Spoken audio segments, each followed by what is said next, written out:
It's time for Okoboji Broadcast with Jeff Thee, and Okoboji Broadcast is being brought to you by Bank Midwest. Dream big, plan wisely, live well.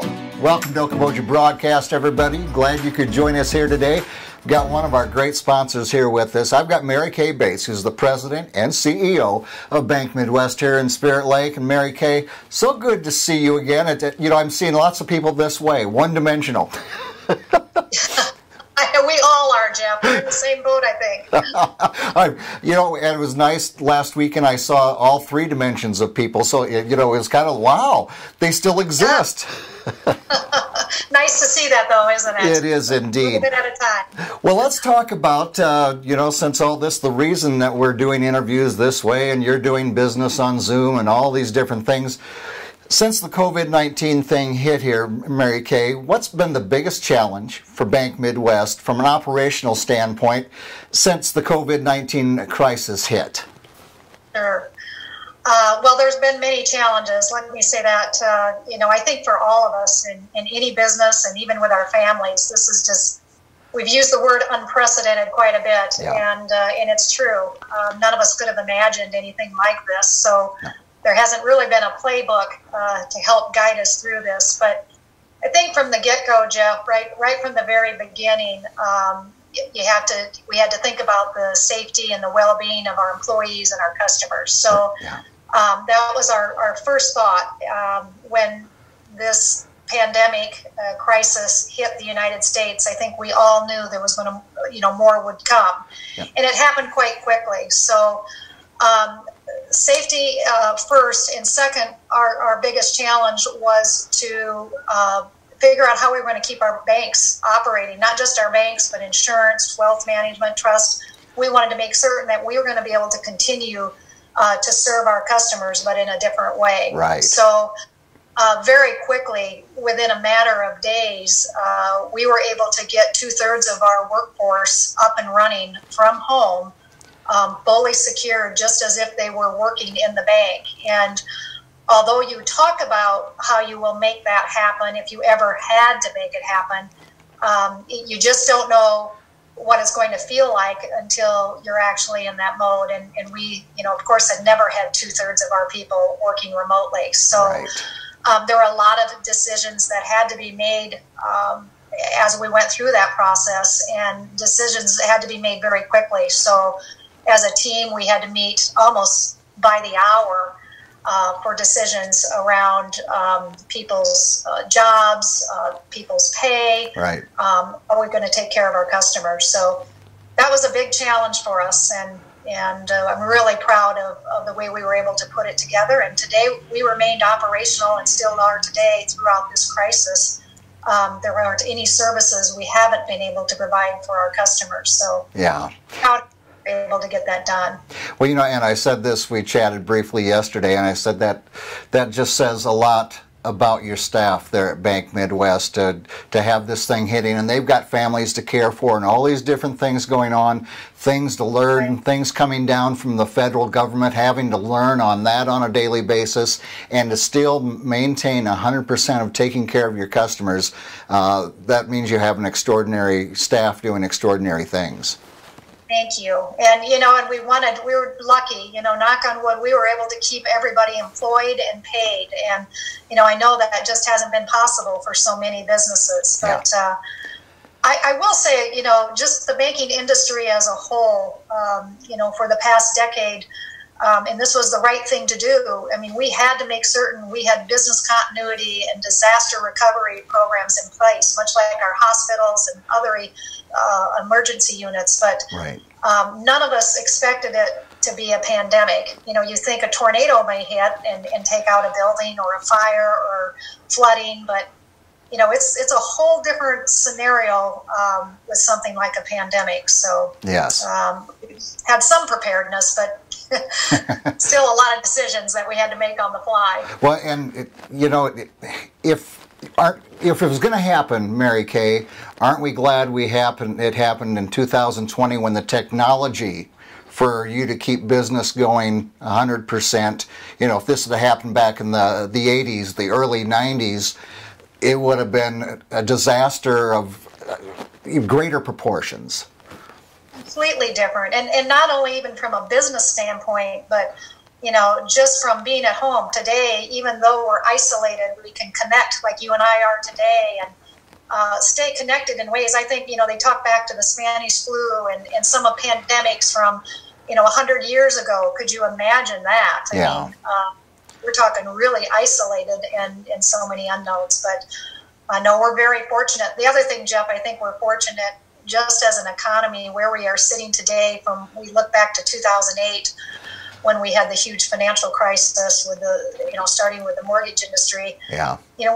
We would be in much worse shape because if we didn't, at least we entered into this pandemic with a strong economy going into it. Right. And I think it will help us as we work our way out of this. Right. And we hate to see Wall Street take a hit, but we were working from an all-time high, and it gives us room to rebound now. And hopefully we will quickly. We'll have to wait and see. Are you planning on reopening the doors for customers at Bank Midwest? We are, and we're looking forward to doing that, but we're also being very thoughtful and very cautious. Again, throughout this entire pandemic, safety first. Right. And so, you would think reopening is just unlocking the doors and saying, come on in. And I think that's true for every, not just our bank, but every business is going through this. There's a lot to think about in terms of how you're going to keep your employees safe and keep your customers safe that are walking into your door. And through one of our public health officials who's been guiding us and giving us good guidance on things to think about, said something that left an impression on me is it shouldn't feel the same. It's not going to feel normal, and nor should it. Right. So it's not like we're getting back to normal. It's going to feel different when you come into our bank, just as it does right now when you go to Hy-Vee or when you go into a restaurant. Because we've had to change how we do things and move furniture and procedures. But we're ready to open. We're going to open a week from Monday. Okay. Kind of a opening. We're still encouraging people to do things remotely. Come in if you need to because we'll be there to help you. But the safest way is to still try to distance yourself as much as possible. And that's the other thing, Jeff. You mentioned it. It's so much easier to do your banking today through mobile and online. That's been amazing, and I anticipate many customers will continue to do that for a while. Yeah. And that's for everybody's good sake there, Mary Kay, to be sure. Yes. Well, the federal government delivered various stimulus programs. They were implemented in a large way by our local banks for our various communities.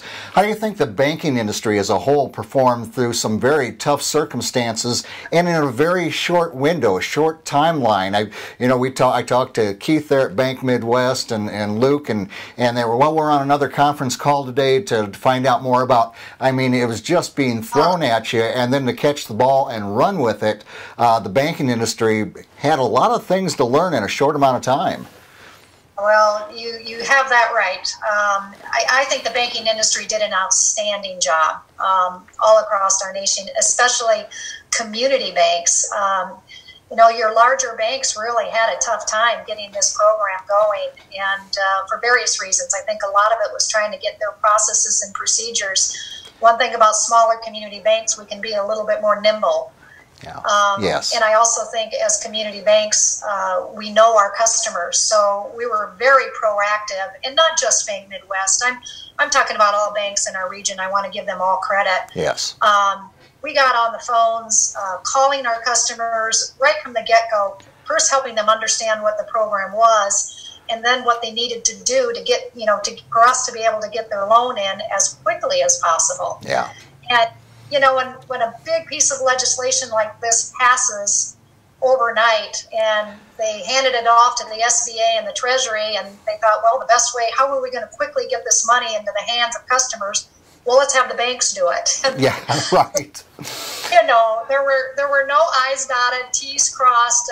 We were all just asking questions, and things were changing, daily by the hour. We'd turn around and say, well, no, that's not going to work quite that way. And then we'd have to go back to our customers, but not complaining, because I tell you, we're so proud of of what we got accomplished, I think a statistic from the SBA is the number of loans they put through the system within the first 4 weeks of this program, or 6 weeks, total the number of loans they do in 13 years. Wow. So it gives you some perspective of the quantity, the volume of lending we were all doing with limited amount of resources at our banks. Yeah. And people literally worked around the clock.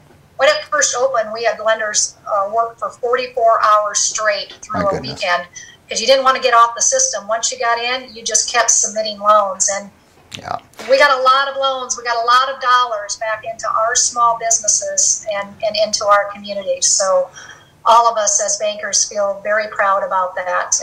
But there's more work to be done. Well, yeah, and there is, Mary Kay, and that brings me to my next point. You know, of course, we had the Paycheck Protection Program. Businesses around here were able to keep their employees on payroll, benefits, and all that. But as we start to reopen some doors and businesses are getting going again, do you anticipate them having to work with their banks perhaps a bit more, because a lot of people have been out of work and haven't had a paycheck and trying to find ways to survive?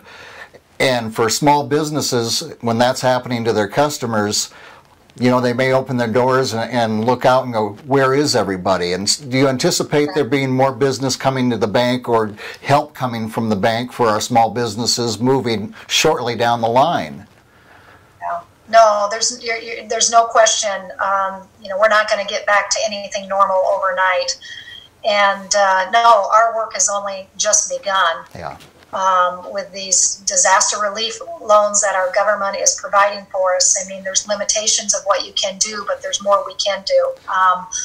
You know, we're going to have to help customers and do the best we can with some guarantees, you know, looking for some, that's the next phase of this that I don't have answers for, but I think answers will be forthcoming, because we know, and our government knows, that our businesses are going to need some time to get back on their feet. So we'll be looking for at least some assistance of loan guarantees. You know, we are here to help our customers get the money that they need. You know, we're also doing things up front like deferring loan payments. And at this time more than ever, you know, you need your banker not only to loan you money, but you need an advisor, a person to come in and talk to and help you work through the issues. So yeah. I can't give specific answers. I wish I could, but I think all of us are working with the unknowns right now. But no, you know, this is a time when we work together as banks and communities and with our borrowers. Yeah, and that's the beauty of a community bank and living in a community and communities as we do here in the Iowa Great Lakes. We know each other, we help each other, and you know what, there's something to be said for huge metropolitan areas, but there's a lot to be said for a small town feel, even with the Iowa Great Lakes that grows to a metropolitan area in the summertime. So, and Bank Midwest is helping in other ways. You're part of a community giving push that you're starting with local food banks. What's that about? Well, we're really excited about this. We're just announcing it this week, but we are obviously a community bank. We're a bank that is very values driven, and we believe in giving back. We believe in paying it forward. So, you know, our first challenge was just getting right to how are we going to operate, how are we going to take care of these small businesses. There's been a lot on our plate, and meanwhile, we're thinking, okay, in what other ways are we going to help within our community? So this week, we're really proud to announce that we are donating $200,000 to food banks across our local community footprint. Oh, wow. So we're really excited to be able to do that. And our employees are employee owners of our company. So there's a great deal of pride in being able to give this money back to these food shelves that, you know, they've been really severely impacted with this COVID-19 because of the rising demand. Right. Because our people in our communities have been impacted. So yes. We're pretty excited to be able to help put food on people's tables and keep our kids well fed. Well, So, I thank you on behalf of the community and those food banks and those they serve, Mary Kay. That's a wonderful way to pay it forward, and it's going to reap benefits and help take care of people. And I know that's what Bank Midwest is all about, and certainly what living in the Iowa Great Lakes is all about. there's a lot of giving going on right now, and that's, communities come together in times of adversity, and it's great to see that happen here. So Indeed it is. Well, Mary Kay, I thank you for taking some time with me, and I thank, of course, Bank Midwest for being a sponsor here on the show. But you know what? The best part of my job is I get to learn a lot of what's going on in the area, and it's great to learn all that Bank Midwest is doing for our community through then what has been and going to continue to be a tough time for us. Jeff, I just want to close too. I just want to say thank you to you, because I think it's during times like this, especially in a crisis, that it's just so important for our communities to stay connected, and your broadcast is really helping to do that. So we really appreciate what you do for our community. Thank you so much, and it's my pleasure. Mary Kay, you have a wonderful and a healthy day. Thank you. Same to you, Jeff. Thank you so much. Mary Kay Bates from Bank Midwest has been our guest. We thank her for joining us. We thank you for watching us right here on Okoboji Broadcast.